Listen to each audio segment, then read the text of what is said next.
નમસ્તે મિત્રો, હું છું નવરંગ સાયન અને સ્વાગત છે આપનું આઈ એમ ગુજરાતના અમેરિકા સ્પેશિયલ ન્યૂઝ બુલેટિનમાં. શનિવાર જુલાઈ 4ના સમાચારોમાં જોઈશું ટ્રમ્પ એડમિનિસ્ટ્રેશનના એક એવા પ્લાનની માહિતી કે જેનો અમલ જો શરૂ કરાયો તો વર્ક પરમિટ વિના જોબ કરનારા અને તેમને જોબ પર રાખનારા લોકોની મુશ્કેલી વધી શકે છે. તેમજ અપીલ્સ કોર્ટના એક એવા ચુકાદાની માહિતી કે જેનાથી આઈસી જેલોમાં લાંબા સમયથી બંધ ઇલીગલ ઇમિગ્રન્ટ્સને મોટી રાહત મળી શકે છે.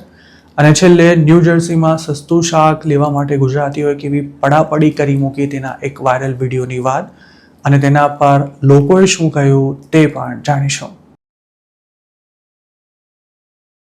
અમેરિકામાં વર્ક પરમિટ વિના જોબ કરનારા અને તેમને જોબ આપનારા બંને પર હવે તવાઈ શરૂ થવાની તૈયારીમાં છે. સીએનએનના એક રિપોર્ટમાં એવો દાવો કરવામાં આવ્યો છે કે Trump administration work site immigration enforcement ઓપરેશન્સને તીવ્ર બનાવવા માંગે છે. ઇલીગલ ઇમિગ્રન્ટ્સની ધરપકડનો આંકડો ગમે તેમ કરીને વધારવાનું પ્રેશર હોવાને કારણે મલ્ટિપલ ફેડરલ એજન્સીઝ તેના માટે પ્લાન બનાવી રહી છે. સીએનએને 5 અલગ અલગ સૂત્રોના હવાલેથી મળેલી માહિતીના આધારે આ દાવો કર્યો છે. આ બાબત સાથે સંકળાયેલા અધિકારીઓનું કહેવું છે કે ક્રિમિનલ ઇન્વેસ્ટિગેશન્સ હાલ ચાલી રહ્યા છે અને તેમાં જે માહિતી બહાર આવશે તેના આધારે એન્ફોર્સમેન્ટને પણ આકરું બનાવાશે. ડીએચએસના પ્રવક્તાએ પણ આ ડેવલપમેન્ટની પુષ્ટિ કરતા કહ્યું હતું કે ક્રિમિનલ ઇન્વેસ્ટિગેશન્સમાં વધારો થયો છે. જો સરકાર બિઝનેસીસને ટાર્ગેટ કરશે તો હાલ એમ્પ્લોયની અછતથી પરેશાન ઓનર્સ ભારે મુસીબતમાં આવી શકે છે. અમેરિકામાં અત્યારે એવી સ્થિતિ છે કે વધારે પગાર અને બોનસ આપવા છતાં પણ સારા માણસો નથી મળી રહ્યા. જો જોબ સ્વીકારનારો બીજા સ્ટેટમાં રહેતો હોય તો તેને પોતાને ત્યાં બોલાવવાનો તમામ ખર્ચો પણ ઓનર કરી રહ્યા છે.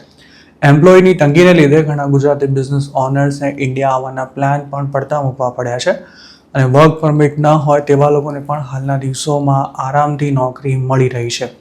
તેવામાં જો ખરેખર બિઝનેસીસ પર રેડ્સ શરૂ થઈ તો એમ્પ્લોયની સાથે સાથે ઓનરનો પણ મરો થઈ જશે. ગયા વર્ષે ખેતરો ઉપરાંત નાની મોટી ફેક્ટરીઝ અને મીટ પ્રોસેસિંગ યુનિટ્સથી લઈને જોર્જિયામાં આવેલા હ્યુન્ડાઈના પ્લાન્ટ પર આઈસની રેડ પડતા ખાસો હોબાળો થયો હતો. ત્યારબાદ ખુદ પ્રેસિડેન્ટ ટ્રમ્પને ખાતરી આપવી પડી હતી કે બિઝનેસીસ પર રેડ નહીં પડે, પણ આશ્વાસન પણ નકામું સાબિત થયું હતું. 2026માં ગણ્યા ગાંઠિયા બનાવોને બાદ કરતા અમેરિકામાં કોઈ વર્ક પ્લેસ પર મોટી રેડ નથી થઈ, પણ હવે અધિકારીઓનું એવું કહેવું છે કે વર્ક સાઇટ એન્ફોર્સમેન્ટ વિના ડિપોર્ટેશનનો ટાર્ગેટ પૂરો કરવો મુશ્કેલ છે. આ મામલે 3 અલગ અલગ સોર્સિસે સીએનએનને જણાવ્યું હતું કે અલગ અલગ ફેડરલ એજન્સીઝના અધિકારીઓની સાથે જસ્ટિસ ડિપાર્ટમેન્ટ અને ડીએચએસ વર્ક સાઇટ એન્ફોર્સમેન્ટની સ્ટ્રેટેજી તૈયાર કરી રહ્યા છે. તેના ભાગરૂપે હાલ એમ્પ્લોયર્સને કોઈને જોબ પર રાખતા પહેલાં શું ધ્યાન રાખવું તેની વિશેષ ટ્રેનિંગ આપવામાં આવી રહી છે અને સાથે જ ક્રિમિનલ એક્ટિવિટીમાં સંડોવાયેલા બિઝનેસીસ પર રેડ પણ કરવામાં આવી રહી છે. વ્હાઇટ હાઉસના પ્રવક્તાએ આ અંગે એવું નિવેદન આપ્યું હતું કે આ કોઈ નવી પોલિસી નથી અને વેલફેર ફ્રોડ, બેનિફિટ ફ્રોડ તેમજ આઇડેન્ટિટી થેફ્ટ સામે સરકાર પહેલેથી જ કાર્યવાહી કરી રહી છે. જોકે ડીએચએસના પૂર્વ અધિકારીનું આ અંગે એવું કહેવું હતું કે વર્ક સાઇટ્સ પર રેડ કરવા માટે ઘણી તૈયારીઓ કરવી પડે છે અને તેમાં ક્યારેક મહિના પણ લાગી જાય છે. તો બીજી તરફ ઇમિગ્રેશનના વિરોધીઓની એવી દલીલ છે કે જો વર્ક સાઇટ્સ પર રેડ શરૂ કરાશે તો બિઝનેસ ઓનર્સ ઇલીગલ ઇમિગ્રન્ટ્સને જોબ પર રાખતા ડરશે અને જો તેમને અમેરિકામાં કામ જ નહીં મળે તો કોઈ પણ ઇલીગલ ઇમિગ્રન્ટ આ દેશમાં ટકી જ નહીં શકે. આ જ કવાયતના ભાગરૂપે હવે જે અનડોક્યુમેન્ટેડ ઇમિગ્રન્ટ્સને વર્ક પરમિટ આપવામાં આવી છે તેનું ઓટોમેટિક રિન્યુઅલ બંધ કરવાની સાથે તેમાં લાંબુ વેઇટિંગ સર્જાય તેવી સ્થિતિ ઊભી કરવામાં આવી છે. આવા જેટલા લોકોની વર્ક પરમિટ એક્સપાયર થશે તેની માહિતી સરકારને મળી જશે અને તેના પછી પણ જો તેમણે કામ કરવાનું ચાલુ રાખ્યું તો તેમને પકડીને કાયદા અનુસાર ડિપોર્ટ કરી શકાશે. આમ કરીને ટ્રમ્પ એડમિનિસ્ટ્રેશન એવો માહોલ તૈયાર કરી રહ્યું છે કે ઇલીગલ ઇમિગ્રન્ટ્સ માટે અમેરિકામાં રહેવું અને કામ કરવું જરા પણ આસાન જ ન રહે. ટ્રમ્પ એડમિનિસ્ટ્રેશન જો વર્ક સાઇટ્સ પર રેડ શરૂ કરી દે તો પણ તેનો અર્થ એવું નથી થતો કે અમેરિકાના એક સ્ટોરમાં જઈને આઈસના એજન્ટ્સ ત્યાં કામ કરતા લોકોના પેપર્સ ચેક કરશે. સામાન્ય રીતે ફેક્ટરીઝમાં કે પછી પ્રોસેસિંગ યુનિટ્સમાં આ પ્રકારની રેડ થતી હોય છે. ખાસ તો જ્યાં ઇમિગ્રન્ટ વર્કર્સની સંખ્યા વધારે હોય ત્યાં આઈસના એજન્ટ્સ તપાસ કરવા માટે પહોંચી જાય છે. જોકે એવું પણ માની લેવાની જરૂર નથી કે ગેસ સ્ટેશન્સ, કન્વિનિયન્સ સ્ટોર્સ કે પછી નાના મોટા બિઝનેસીસ પર ક્યારેય આઈસી રેડ થવાની જ નથી. છેલ્લા 1.5 વર્ષમાં આવી ડઝનબંધ રેડ્સ થઈ ચૂકી છે, જેમાં મોટી સંખ્યામાં ધરપકડો પણ કરવામાં આવી હતી. ઓહાયોમાં ગેસ સ્ટેશન ચલાવતા ગુજરાતી પિતા પુત્રને હજુ થોડા દિવસો પહેલા જ લોકલ પોલીસ દ્વારા અરેસ્ટ કરી બંનેની કસ્ટડી આઈસને સોંપી દેવામાં આવી હતી. તેમના બિઝનેસ પર ઇલીગલી ડ્રગ્સનું વેચાણ થતું હોવાનો આ કેસ હતો અને ગેસ સ્ટેશન ચલાવતા પિતા પુત્ર ઇલીગલી યુએસમાં રહેતા હોવાથી તેમને ડિટેન્શન સેન્ટરમાં મોકલી દેવાયા હતા. રિપબ્લિકન સ્ટેટ્સ આ બાબતે એટલા બધા કડક થઈ ચૂક્યા છે કે જો કોઈ સ્ટોરમાં નશીલા પદાર્થનું વેચાણ થતું હોય, ગેમિંગ મશીન્સ ચાલતા હોય કે પછી બીજી કોઈ પણ ઇલીગલ એક્ટિવિટી થતી હોય તો તેના ઓનરની ધરપકડ કરી જો તે ઇલીગલ ઇમિગ્રન્ટ હોય તો તેની તમામ વિગતો ઇમિગ્રેશન ઓથોરિટીને આપી દેવાય છે. મહત્વની વાત એ પણ છે કે આઈસ દ્વારા હાલના દિવસોમાં રોજના 2000થી પણ વધુ ઇલીગલ ઇમિગ્રન્ટ્સની ધરપકડ કરવામાં આવી રહી છે. આ દાવો તાજેતરમાં જ ન્યૂયોર્ક ટાઈમ્સના એક આર્ટિકલમાં કરવામાં આવ્યો હતો. સાથે જ ડિપોર્ટેશન પણ વધી રહ્યું છે અને આ વખતે ટ્રમ્પ સરકાર ગમે તેમ કરીને ડિપોર્ટેશનનો આંકડો 2026માં 1 મિલિયન સુધી પહોંચાડવા માંગે છે. સ્વાભાવિક છે કે રસ્તા પરથી એક ઇલીગલ ઇમિગ્રન્ટ્સને પકડી આ ટાર્ગેટ ક્યારેય પૂરો નહીં કરી શકાય. જેથી ઓછા પ્રયાસમાં વધુ સારું પરિણામ મળે તે માટે નવા પ્લાન્સ અમલમાં મૂકવામાં આવી રહ્યા છે અને હવે ફરી વર્ક સાઇટ ઇમિગ્રેશન એન્ફોર્સમેન્ટ વધારવા પણ કવાયત શરૂ કરાઈ છે. હાલ અમેરિકામાં એવી સ્થિતિ જોવા મળી રહી છે કે જેટલા લોકોને ડિપોર્ટ કરવામાં આવે છે તેના કરતાં વધુ લોકો સામે ચાલીને અમેરિકા છોડીને જઈ રહ્યા છે. ફ્લોરિડામાં ટાયર શોપ ચલાવતા એક ગુજરાતીનું માનીએ તો તેમને ત્યાં એક કોલંબિયન કામ કરતો હતો, જેની પત્નીને 2025માં વોલમાર્ટની બહારથી અરેસ્ટ કરાયા બાદ ડિપોર્ટ કરી દેવામાં આવી હતી. પત્નીને મોકલી દેવાયા બાદ તેનો પતિ પણ અમેરિકા છોડીને ચાલ્યો ગયો હતો. આવા અનેક કેસ છેલ્લા 1.5 વર્ષમાં બન્યા છે કે જેમાં પતિ અથવા પત્ની બંનેમાંથી એકને ડિપોર્ટ કરી દેવાયા બાદ બીજાએ જાતે જ અમેરિકા છોડી દીધું હોય. આઈસ દ્વારા અરેસ્ટ કરવામાં આવતા ઇલીગલ ઇમિગ્રન્ટ્સની સંખ્યામાં અચાનક ખૂબ જ ઝડપથી વધારો થઈ રહ્યો છે. તેવામાં અપીલ્સ કોર્ટે આવા ઇમિગ્રન્ટ્સને બોન્ડ હિયરિંગ વિના વધુમાં વધુ કેટલો સમય ડિટેન્શન સેન્ટરમાં રાખી શકાય તે બાબતે મહત્વપૂર્ણ ચુકાદો આપ્યો છે. 5th US circuit court of અપીલ્સે ગુરુવારે આપેલા ચુકાદામાં જણાવ્યું છે કે યુએસની અંદરથી પકડાયેલા ઇમિગ્રન્ટ્સની 90 દિવસની અંદર બોન્ડ હિયરિંગ થઈ જવી જોઈએ. આ કોર્ટનું કાર્યક્ષેત્ર મિસિસિપી, લ્યુઝિયાના અને ટેક્સાસ પૂરતું મર્યાદિત છે. આ ત્રણેય સ્ટેટ્સમાં હાલની તારીખે હજારો ઇલીગલ ઇમિગ્રન્ટ્સ 3 મહિનાથી વધુ સમયથી ડિટેન્શન સેન્ટરમાં કેદ છે અને અમુક લોકોને તો 1 વર્ષ જેટલો સમય પણ થઈ ચૂક્યો છે. જોકે કોર્ટનું કહેવું છે કે બોન્ડ હિયરિંગ વિના 90 દિવસથી વધુ સમયથી કોઈને પણ કારણ વિના ડિટેન્શનમાં પૂરી રાખવું બંધારણે આપેલા ડ્યુ પ્રોસેસના હકનો ભંગ છે. 3 જજીસની બેન્ચ દ્વારા અપાયેલા ચુકાદામાં 2 જજીસ ફરિયાદ પક્ષની તરફેણમાં રહ્યા હતા. અમેરિકામાં અલગ સ્ટેટ્સના ડિટેન્શન સેન્ટર્સમાં હાલ 64થી 65,000 કરતાં પણ વધુ ઇલીગલ ઇમિગ્રન્ટ્સને કેદ કરવામાં આવેલા છે, જેમાં બોર્ડર પરથી પકડાયા હોય તેમની સાથે અમેરિકામાં વર્ષોથી રહેતા હોય તેવા લોકોનો પણ સમાવેશ થાય છે. જે લોકો બોર્ડર પરથી પકડાય છે તેમને ડિપોર્ટ કરવા કે નહીં તે અંગે અંતિમ નિર્ણય ના લેવાય ત્યાં સુધી તેમને કસ્ટડીમાં રાખી શકાય છે. ટ્રમ્પ સરકાર આ જ રીતે અમેરિકાની અંદરથી પકડાયેલા લોકોને પણ પૂરી રાખવા માંગે છે. હાલના દિવસોમાં જેમને અરેસ્ટ કરવામાં આવી રહ્યા છે તેમની બોન્ડ હિયરિંગ જ ન થતી હોવાથી તેમને 2 મહિનાથી લઈને 1 વર્ષથી પણ વધુ સમય સુધી જેલમાં રહેવું પડી શકે છે. આ દરમિયાન જો ઇલીગલ ઇમિગ્રન્ટ ડિપોર્ટેશન માટે તૈયાર થઈ જાય તો તેનો જેલવાસ પૂરો થઈ શકે છે. બાકી કોર્ટમાંથી રાહત મેળવવું હાલ ખૂબ જ મુશ્કેલ બની શકે છે, કારણ કે સરકારની એવી પોલિસી છે કે ઇલીગલ એલિયનને જો બોન્ડ પર છોડી દેવાય તો તે ગાયબ થઈ જશે. જેમણે ફાઇનલ રિમૂવલ ઓર્ડર ઇસ્યુ થયા બાદ પણ અમેરિકા ન છોડ્યું હોય તેવા એલિયન્સની સંખ્યા જ લાખોમાં થાય છે. તેવામાં સરકાર જે દલીલ કરી રહી છે તે પણ સાવ ખોટી તો નથી જ. 5th સર્કિટ કોર્ટ ઓફ અપીલ્સે જે ચુકાદો આપ્યો છે તેમાં એવું જણાવાયું છે કે જે લોકોને ઇમિગ્રેશન ઓથોરિટી દ્વારા અરેસ્ટ કરાય તેમને બોન્ડ હિયરિંગ માટે 90 દિવસથી વધુ સમય સુધી રાહ ન જોડાવી શકાય. કોર્ટે એ વાતની પણ ખાસ નોંધ લીધી હતી કે જેમને લાંબા સમયથી ડિટેન્શન સેન્ટરમાં કેદ રખાયા છે તેવા મોટાભાગના લોકોનો કોઈ ક્રિમિનલ રેકોર્ડ ન હોવાથી તેમનાથી કોમ્યુનિટીને કોઈ પ્રકારનું રિસ્ક નથી. આ લોકો અમેરિકામાં વર્ષોથી રહે છે અને આ દેશમાં જ તેઓ સેટલ થઈ ચૂક્યા હોવાથી તે ઇમિગ્રેશન પ્રોસિડિંગને પડતી મૂકે તેવી પણ શક્યતા ઘણી ઓછી છે, જેથી તેમને કારણ વિના ડિટેન્શન સેન્ટરમાં પૂરી રાખવાની કોઈ જરૂર નથી. કોર્ટના ચુકાદાને હાલ ડિટેન્શનમાં રહેલા હજારો અનડોક્યુમેન્ટેડ ઇમિગ્રન્ટ્સ માટે મોટી જીત સમાન માનવામાં આવી રહ્યો છે.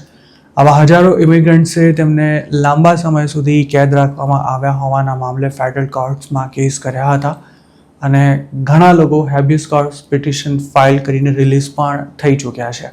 નવાઈની વાત એ છે કે સરકારે પણ તેમની અપીલનો વિરોધ નહોતો કર્યો અને ઘણા લોકોને મહિના સુધી ડિટેન્શન સેન્ટરમાં રાખ્યા બાદ ઝીરો બોન્ડ પર પણ છોડાયા હતા.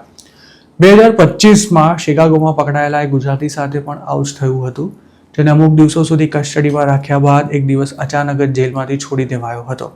જોકે આવા જ બીજા એક કેસમાં શિકાગોમાંથી જ પકડાયેલા ગુજરાતીને 6 મહિનાથી પણ વધુ સમયથી રિલીઝ નહોતો કરાયો. જુલાઈ 2025માં આઈસીએ પોતાની પોલિસીમાં ફેરફાર કરતા 30 વર્ષ જૂના એક કાયદા હેઠળ અમેરિકાની અંદરથી પકડાયેલા લોકોને બોન્ડ વિના અનિશ્ચિત સમય સુધી પૂરી રાખવાનું શરૂ કર્યું હતું. અગાઉની કોઈપણ સરકાર દ્વારા આ કાયદાનો ઉપયોગ નહોતો કરાયો કારણ કે તે માત્ર એવા લોકો પર જ લાગુ પડતો હતો કે જે બોર્ડર પરથી પકડાયા હોય. બાઇડનની સરકારમાં તો ક્રોસિંગ કરતી વખતે પકડાયેલા લોકોને પણ ગણતરીના દિવસોમાં ડિટેન્શન સેન્ટરમાંથી છોડી દેવાતા હતા, જ્યારે ટ્રમ્પે તેનાથી ઉલટું અને ઘણું જ આક્રમક વલણ અપનાવ્યું છે. જોકે છેલ્લા 1.5 વર્ષમાં આઈસ ડિટેન્શન્સની વિરુદ્ધમાં અમેરિકાની અલગ અલગ કોર્ટ્સે 14,300 જેટલા ચુકાદા આપ્યા છે, પણ તેમ છતાંય એકવાર જે આઈસના હાથમાં આવી જાય તેનું જેલમાંથી છૂટવું મુશ્કેલ છે. અપીલ્સ કોર્ટે પણ 90 દિવસમાં બોન્ડ હિયરિંગ કરવા અંગે જે ચુકાદો આપ્યો છે તે મામલો આગામી દિવસોમાં સુપ્રીમ કોર્ટમાં પહોંચે તેવી પૂરી શક્યતા છે.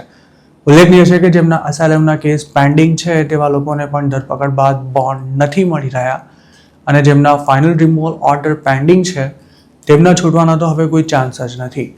કોર્ટમાં કેસ લડવામાં હજારો ડોલર ખર્ચ્યા બાદ પણ ડિપોર્ટેશનથી બચી શકાય તેવી શક્યતા લગભગ 0 હોવાથી જેલમાં પડ્યા રહેવાને બદલે લોકો વહેલા છૂટવા રિમૂવલ પેપર્સ પર સાઇન કરી દેવા મજબૂર પણ થઈ જાય છે.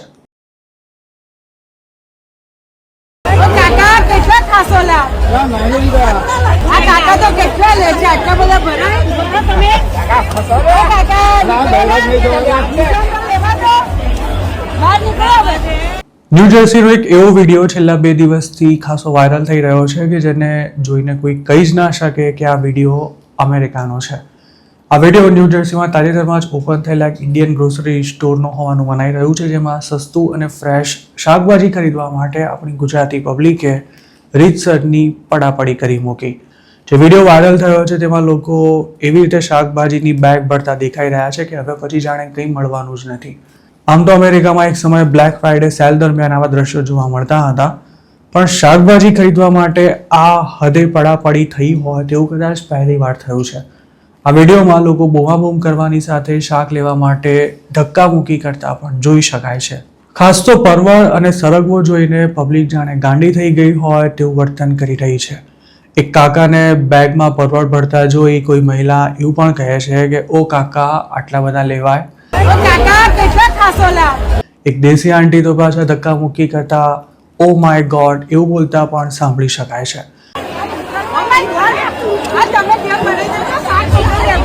જ્યારે બીજી એક મહિલા કોઈકને એવું કહે છે કે ઓ બેન તમે તો ક્યારના લો છો, હવે તો નીકળો, હજુ કેટલા પરવળ લેશો, આવું તે કંઈક કરાય, બીજાનો નંબર પણ આવવા દો. બેન તમે તો કારના લો છો, ઓકે હવે તો નીકળો, બીજાને લેવા દો, બાકી નાખી બેગો ભર દો, એવું થોડી ચાલે. નવાઈની વાત એ છે કે જે પરવળ લેવા માટે પબ્લિક તૂટી પડી હતી તેનો ભાવ માત્ર $2 લગભગ 500 ગ્રામ એટલે કે 1 પાઉન્ડ જેટલો હતો. અમેરિકામાં ઘણીવાર પેનિક બાઇંગ થાય છે, ખાસ તો કોઈ ચીજ વસ્તુની અછત સર્જાવાની શક્યતા હોય કે પછી વાવાઝોડા જેવી કુદરતી આપત્તિ આવવાની હોય કે પછી કોઈ વસ્તુના ભાવ વધવાના હોય ત્યારે લોકો ગ્રોસરી સહિતની ખાવા પીવાની વસ્તુ ખરીદવા માટે તૂટી પડતા હોય છે. ઇન્ડિયાથી આવતા બાસમતી ચોખા પર નિયંત્રણો મુકાયા ત્યારે પણ અમેરિકામાં રહેતી ઇન્ડિયન પબ્લિકે ચોખા ખરીદવા માટે દોડાદોડી કરી મૂકી હતી અને લોકલ સ્ટોરવાળાએ આ સ્થિતિનો ફાયદો ઉઠાવી ચોખાના ભાવ પણ વધારી દીધા હતા. જોકે પરવળ કે પછી બીજા કોઈ શાકભાજીની અમેરિકામાં એવી કોઈ અછત નથી. તેના ભાવ ચોક્કસ ઉપર નીચે થતા રહે છે, પણ $2 પ્રતિ LBના ભાવે વેચાતું શાક ખરીદવા લોકોએ કરેલી પડાપડીના વાયરલ વિડીયો પર હવે જાતભાતની કમેન્ટ્સ કરાઈ રહી છે અને કમેન્ટ્સ કરનારા પણ પાછા મોટાભાગના દેશીઓ જ છે.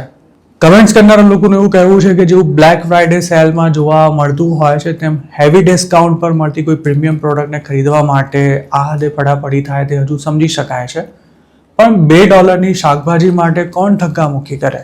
ઇન્ડિયામાં આવા દ્રશ્યો અવારનવાર જોવા મળતા હોય છે, પણ અમેરિકા જઈને આપણા લોકો પોતાની મેન્ટાલિટી નથી છોડી શકતા તેવું પણ કમેન્ટ કરનારા લોકોનું કહેવું છે.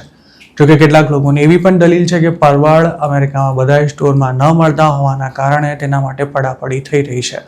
નવાઈની વાત એ છે કે વાયરલ વિડીયોમાં જેટલા પણ લોકો બૂમાબૂમ કરતા સંભળાઈ રહ્યા છે તે તમામ ગુજરાતીઓ છે, જેમના વર્તન પર હવે એવી પણ કમેન્ટ્સ થઈ રહી છે કે ઇન્ડિયાના રાશન કાર્ડ હોલ્ડર્સ જાણે અમેરિકા આવી ગયા હોય તેવા દ્રશ્યો જોવા મળી રહ્યા છે. એક યુઝરે તો એવું પણ લખ્યું છે કે કોઈ મફતમાં આપે તો પણ હું પરવળ ના ખાઉં, જ્યારે આ લોકો તો તેના માટે પડાપડી કરી રહ્યા છે. પોતાની સિવિક સેન્સને કારણે આમે ઇન્ડિયન્સ આખી દુનિયામાં ખાસા વગોવાઈ રહ્યા છે. વર્લ્ડના પોપ્યુલર ટુરિસ્ટ ડેસ્ટિનેશન્સ હોય કે પછી એરપોર્ટ જેવા પબ્લિક પ્લેસીસ, ગમે ત્યાં નાસ્તાના ડબ્બા ખોલીને બેસી જતા, પિચકારીઓ મારતા કે પછી ગરબા અને ભાંગડા શરૂ કરી દેતા દેશીઓના વિડીયોઝ છેલ્લા કેટલાક દિવસોમાં ખાસા ચર્ચાસ્પદ બન્યા છે. તેમાં અમેરિકામાં તો ઇન્ડિયન્સને ખાસ ટાર્ગેટ કરવામાં આવી રહ્યા છે. અમેરિકા હોય કે પછી દુનિયાનો બીજો કોઈ પણ દેશ, ઇન્ડિયન્સની ઇમ્પ્રેશન હવે ઘોંઘાટિયા, સિવિક સેન્સ વગરના, જ્યાં ત્યાં ધક્કામુક્કી કરનારા અને બીજાને થતી અગવડનો ક્યારે પણ વિચાર ન કરનારા લોકો જેવી થઈ રહી છે. આ અંગે આપનું શું માનવું છે તે અમને કમેન્ટમાં ચોક્કસ જણાવજો. તો મિત્રો, આ હતા અમેરિકાના આજના મુખ્ય સમાચાર. આપને જો મારી રજૂઆત પસંદ આવી હોય તો આ વિડીયોને લાઇક અને શેર કરવાનું, તેમજ આઈ એમ ગુજરાતની યુટ્યુબ ચેનલને સબસ્ક્રાઇબ કરવાનું ભૂલશો નહીં, કારણ કે આ ચેનલ પર આપને મળશે અમેરિકામાં રહેતા ગુજરાતીઓ માટેના તમામ મહત્વના સમાચાર, અને તે પણ આપની પોતાની ભાષામાં. આપ જો અમારી સાથે કોઈ ટિપ શેર કરવા માંગતા હો તો હાલ સ્ક્રીન પર દેખાડેલા વોટ્સએપ નંબર પર પણ અમારો સંપર્ક કરી શકો છો. આપની ઓળખ ગુપ્ત રાખવામાં આવશે.